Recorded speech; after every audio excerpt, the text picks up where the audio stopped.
सबसे पहले तो मैं धन्यवाद देना चाहूँगा शेखर को और पुनीत जी को कि आज का कार्यक्रम उन्होंने आयोजित किया और मुझे आमंत्रित किया यहाँ पर।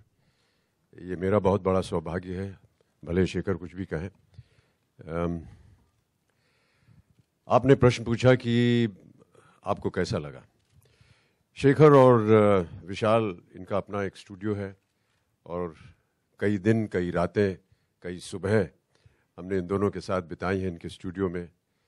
किसी खास वजह से नहीं, केवल इस वजह से कि हम दोनों को और हम सबको संगीत का शौक़ है और रात बेरात हम लोग कभी जा कर के बैठते हैं, गप्पे मारते हैं। कभी कोई धुन निकल आती है, कोई गाना गा देता है, फिर उसको रिकॉर्ड कर लेते हैं। किसी ख़ास वजह से नहीं। लेकिन एक बात हमने देखी कि जब भी कोई अच्छी धुन निकलती है तो उसका जो एक क्रिएटिव सेटिस्फैक्शन हो या उसका कोई मीटर हो कि हाँ ये अच्छी चीज़ है, वो इससे होती है कि जब आपके रोंगटे खड़े हो जाएं तो ये धुन अच्छी बनी है। आज निश्चित रूप से मैं कह सकता हूँ कि हनुमान चालीसा सुनते हुए हमारे रोंगटे खड़े हो गए। अब पता नहीं ये केवल मेरे साथ हुआ है या औरों के साथ भी हुआ हो। मैं ऐसा मानता हूँ कि जैसे जैसे इंसान वृद्धावस्था की ओर बढ़ता जाता है, धर्म की ओर वह और ज़्यादा आकर्षित होता जाता है।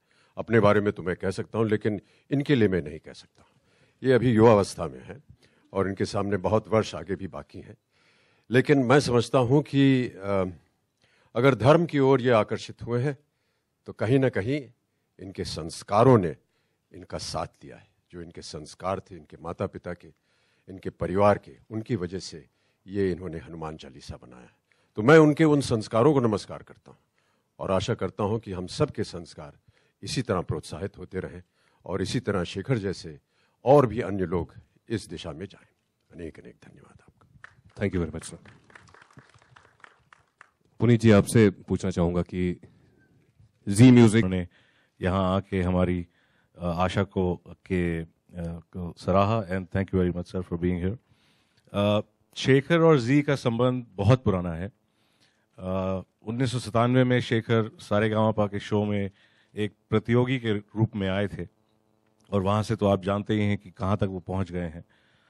पूरी सक्सेस की सीढ़ी पे यहाँ तक पहुँच चुके हैं आज की डेट में।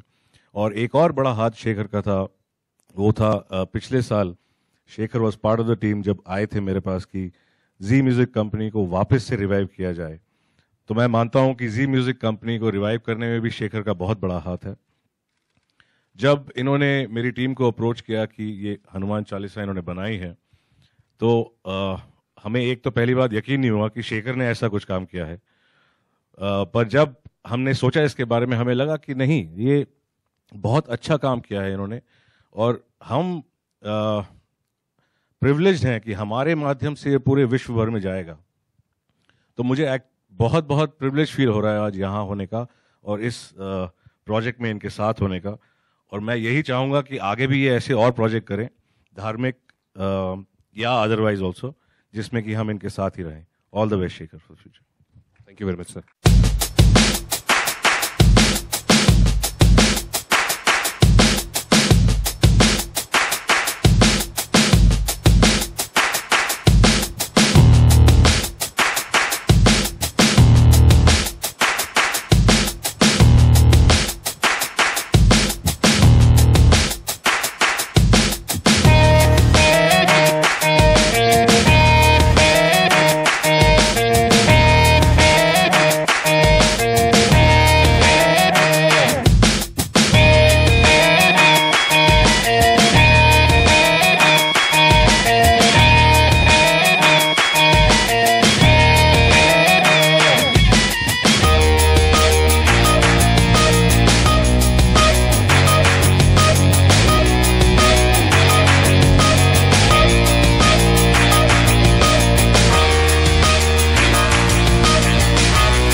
मेरे कंधे पर है तो ज्यादा बेहतर होगा। So,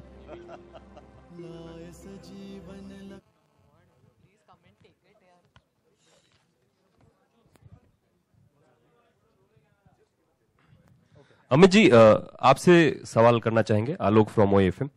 हनुमान चालीसा से कब से नाता है, या आज भी इन दिनों जब आप बिजी रहते हैं तो दिन की शुरुआत कैसे हो पाती है, अगर आप जिक्र करना चाहें? हनुमान चालीसा से ही शुरू होती है।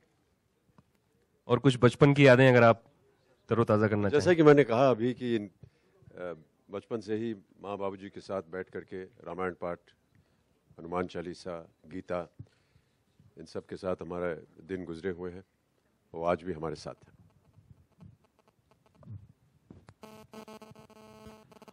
शेखर जी विशाल नजर नहीं आ रहे हैं, तो कुछ ये एक्चुअली 2-2.5 साल पहले एक सिलसिला शुरू किया था सिंगल्स का। मैंने, मेरी खुद का म्यूजिक है, ये खुद गाया हुआ है, और ये मेरा एक पर्सनल एक्सप्रेशन है। विशाल मेरा भाई है, मेरा दोस्त है, हम लोग साथ में बॉलीवुड के लिए करते हैं, लेकिन ये मेरे इंडिविजुअल एफर्ट्स है।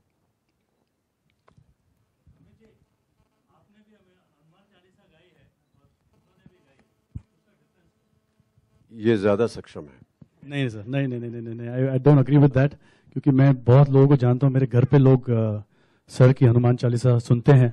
अभी मुझे कन्विंस करना पड़ेगा कि आप भी मेरी सुन लो थोड़ी। शेखर जी, ये थॉट कहाँ से आया हनुमान चालीसा सामने आपके? Pankaj from glamsham.com। ये थॉट कहाँ से आया? How did it originate and how did you get inspiration to make Hanuman Chalisa? Actually, a memory of my grandmother triggered off an impulse to record the Hanuman Chalisa. It happened after I was recording a film song in the studio and everyone had left by about 7:30. तो 7:30 के बाद मैं अकेला बैठा था studio में, तो मैंने सोचा ये मैं बनाऊं। उसका एक वक्त होता है, उसका एक आई थिंक एक आशीर्वाद होता है ऊपर वाले का। There's a time to it and it happened in that time. In about 2 hours, I recorded this entire Hanuman Chalisa. Bachchan साहब, ईद का भी मौका है और शेखर की हनुमान चालीसा का भी लॉन्च है। महाराष्ट्र के हॉर्टिकल्चर का आपको ब्रांड एम्बेसडर बनाया गया, क्या कहना चाहेंगे इस बारे में?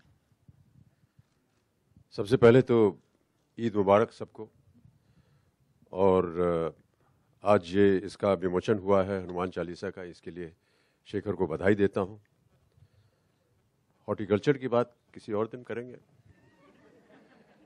यहाँ धर्म की बातें हो रही हैं, फल आदि जो है वो बाद में।